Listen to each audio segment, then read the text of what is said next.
మన తెలంగాణల సమ్మక్క జాతర, ఐలీన్ జాతర, కోమరెల్లి జాతర, పెద్దగట్టు జాతర ఎంత ఫేమసో అటు ఏపీల గంగమ్మ జాతర, కోలేరు పెద్దమ్మ జాతర, ఇంకా రొట్టెల పండుగ కూడా అంతే ఫేమస్ అన్నట్లు రొట్టెల పండుగ అంటే యాదకొచ్చింది. నెల్లూరు జిల్లాలో ఈ పండుగ అప్పుడే జోరుదారుగా చాలైందట. మరిగా తొలుత రోజు ఎట్లెట్లా అయ్యింది, భక్తులకు ఎసొంటి సౌలతులు చేసిర్రో పురాగా అరుసుకొని వద్దాం పార్రి. రైట్, నెల్లూరు జిల్లాలో రొట్టెల పండుగ మా సంబరంగా చాలైంది. ప్రతేడు మోహరం పండుగ నాడయ్యే ఈ పండుగ కోసం బారా షాహిద్ దర్గా కాడ భక్తులకు కావాల్సిన అన్ని సౌలతులు చేసింది అక్కడి సర్కారు.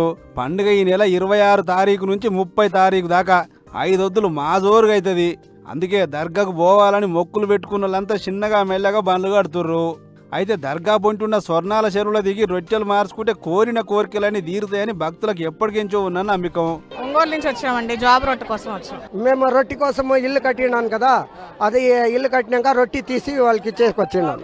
మాది పలందరు మురుబాగాల నుంచి వచ్చిన్నాము. ఈ మొక్కపడి బాగా తీరుతుందని మురుబాగాల నుంచి వచ్చి నా 5 ఏళ్ళ నుంచి వస్తాను సార్. మేము వ్యాపారం రొట్టెకి, ఉద్యోగం రొట్టె కోసం వచ్చా. నా కొడుకు మా మామది ఆరోగ్యం రొట్టె, మా బాబుది చదువు రొట్టె కోసం వచ్చినాం. కడప జిల్లా ప్రొద్దుటూరు నుంచి వచ్చినాం. నేను రెండోసారి నాకు బాగలేక హెల్త్ బాగాలేక వచ్చినాను. ఫస్ట్ నాకు హెల్త్ బాగుంది, రొట్టె తిని వచ్చినాక బాగుంది. ఇప్పుడు 3 ఏళ్ళైంది. జిల్లాలు రాష్ట్రాలే కాకుండా ఏకంగా బయట దేశాలకు ఎంచి సుత శతం మంది వస్తుంటారు పబ్లిక్.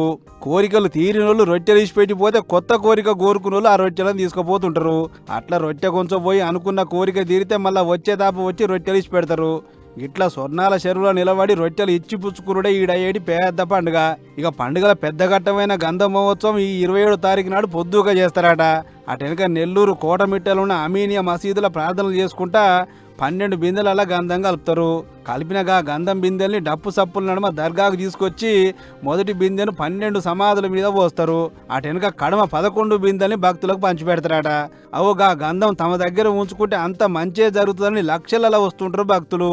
అందుకే భక్తులకు ఏ తిప్పల కావద్దని 900 మంది మున్సిపల్ కార్మికులు, బాత్రూములు, బట్టలు మార్చుకునే అర్రలు, మంచినీళ్ళ సౌలతులతో పాటు స్పెషల్ బస్సులు, గజ ఈతగాళ్లు, డ్రోన్ కెమెరాలు, బాంబు స్క్వాడ్, డాగ్ స్క్వాడ్ పెట్టి గట్టి బందోబస్తు పెడుతున్నారు పోలీసులు. ఎంత మంది వచ్చినా సుతా తోపులాడ కాకుండా బార్కేడ్లు సుతా మా బాధగా తయారుంచారు. మరిగా పండుగ ఇంకెంత రంజుగా అవుతుందో ఏమో చూడాలి.